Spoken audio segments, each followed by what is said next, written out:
نظر انداز کرنا سیکھیں، کچھ تفصیلات زندگی کو مختصر کر دیتی ہیں۔ اپنی خامیوں کا احساس ہی انسان کا کامیابی کی طرف پہلا قدم ہے۔ حضرت علی رضی اللہ تعالیٰ عنہ نے فرمایا، کبھی کسی کے سامنے اپنی صفائی پیش نہ کرو، کیونکہ جسے تم پر یقین ہے اسے ضرورت نہیں، اور جسے تم پر یقین نہیں وہ مانے گا نہیں۔ اپنے ہاتھ سے کی ہوئی نیکی اور دوسرے سے سرزد ہونے والے گناہ کا تذکرہ کسی سے نہ کرو، یہ تمہارے کردار کا امتحان ہے۔ اپنے ظرف کے پیمانے کا حساب خود نہیں کیا جاتا، اسے آزمانے والے پر چھوڑ دو۔ مشورہ بہت سستا ہے، ایک سے مانگو 10 لوگ دیں گے، اور مدد مہنگی ہے، 10 سے مانگو تو کوئی ایک دیتا ہے۔ تمہارا کیا ہے؟ سب کچھ اللہ کا ہے، یعنی کہ تم بھی۔ گھر کا صرف نام آسان ہے، گھر بستے بستے بڑا وقت لگ جاتا ہے، بہت سی باتوں پر صبر کرنا پڑتا ہے، بہت سی باتوں کو نظر انداز کرنا پڑتا ہے۔ صبر، تحمل، برداشت اور سمجھوتے گھر بسانے کے گر ہیں۔ اگر آرزوئیں گھوڑے بن جائیں تو ہر احمق شہ سوار کہلائے گا۔ خوبیاں ڈھونڈنا بھی ایک خوبی ہے، اور عیب ڈھونڈنا بھی ایک عیب ہے۔ ہر انسان کو یہ فکر تو ہے کہ مرنے کے بعد میری اولاد کا کیا ہوگا، لیکن کسی کو یہ فکر نہیں کہ مرنے کے بعد میرا کیا ہوگا۔ کچھ لوگ اتنا اچھا سبق سکھا دیتے ہیں کہ پھر ساری زندگی کسی اور سے کچھ سیکھنے کی طلب محسوس نہیں ہوتی۔ نفرت بھی بھلا کوئی کرنے کی چیز ہے؟ صبر کیجئے، رحم کیجئے، معاف کیجئے۔ لمبی دوستی کے لیے 2 چیزوں پر عمل کرو۔ اپنے دوست سے غصے میں بات مت کرو، اپنے دوست کی غصے میں کی ہوئی بات دل پر مت لو۔ انسان کسی کے لیے اتنا ضروری نہیں ہوتا جتنا وہ گمان کر لیتا ہے۔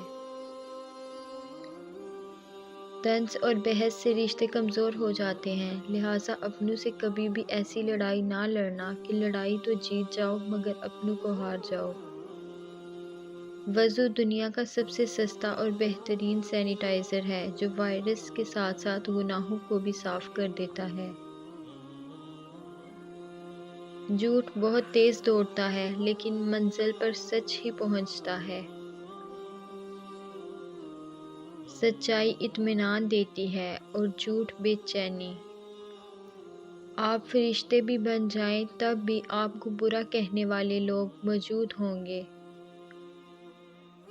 انسان کی تربیت کا فرق ہوتا ہے، ورنہ جو سن سکتا ہے وہ سنا بھی سکتا ہے۔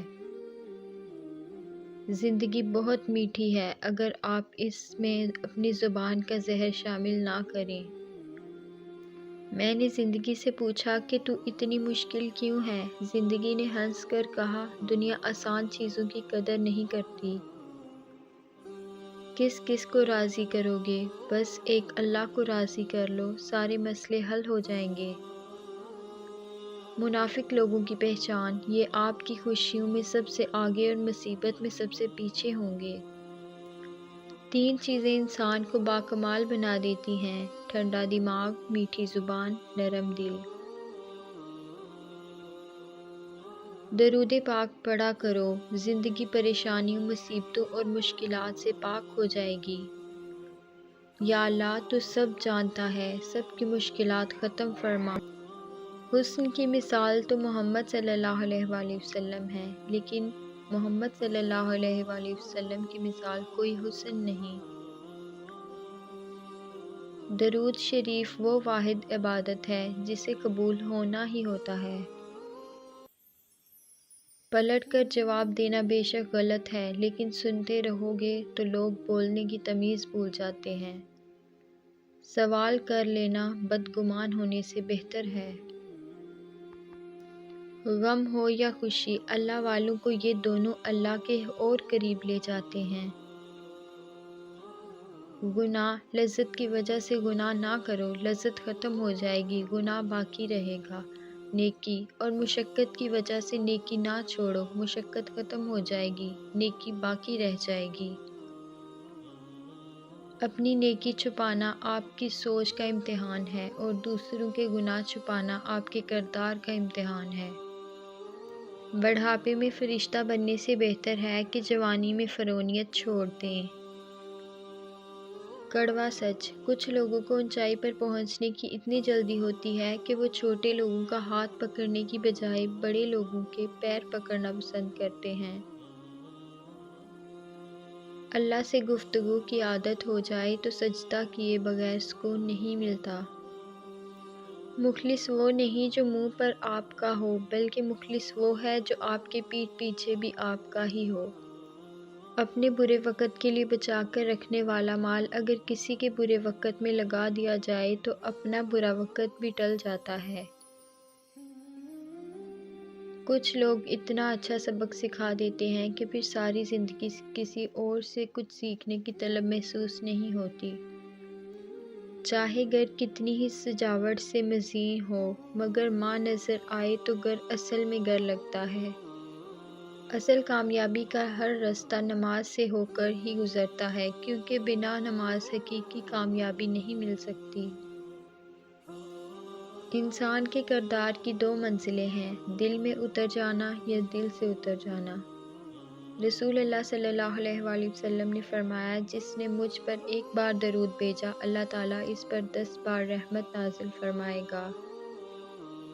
اگر آپ کو لگتا ہے کہ روز محشر آپ سے صرف نماز اور روزے کا ہی پوچھا جائے گا تو شاید آپ غلط ہیں۔ غیروں کی باتوں میں آ کر اپنوں سے الجھنا انسان کی قدر، عزت اور وقار کو ختم کر دیتا ہے۔ جن لوگوں نے آپ کو دکھ دیے ان کو بھلا دیں، لیکن جو انہوں نے سبق دیے ان کو یاد رکھیں۔ زندگی تصویر بھی ہے اور تقدیر بھی، بس فرق رنگوں کا ہوتا ہے۔ من چاہے رنگوں سے بنے تو تصویر اور انجانے رنگوں سے بنے تو تقدیر۔ کالی رات میں دو کالے پہاڑوں کے درمیان کالے پتھر کے اوپر ایک چیونٹی رینگ رہی ہے۔ اس چیونٹی کے رینگنے سے جو نشان پڑ رہے ہیں، اللہ اس کو بھی دیکھ رہا ہے، تو کیا وہ تمہیں نہیں دیکھ رہا؟ ماں باپ کے ساتھ تمہارا سلوک ایسی کہانی ہے جو لکھتے تم ہو لیکن تمہاری اولاد تمہیں پڑھ کر سناتی ہے۔ اپنوں کو جب کسی بات کا احساس دلانے کی نوبت آ جائے تو وہ اپنے نہیں رہتے۔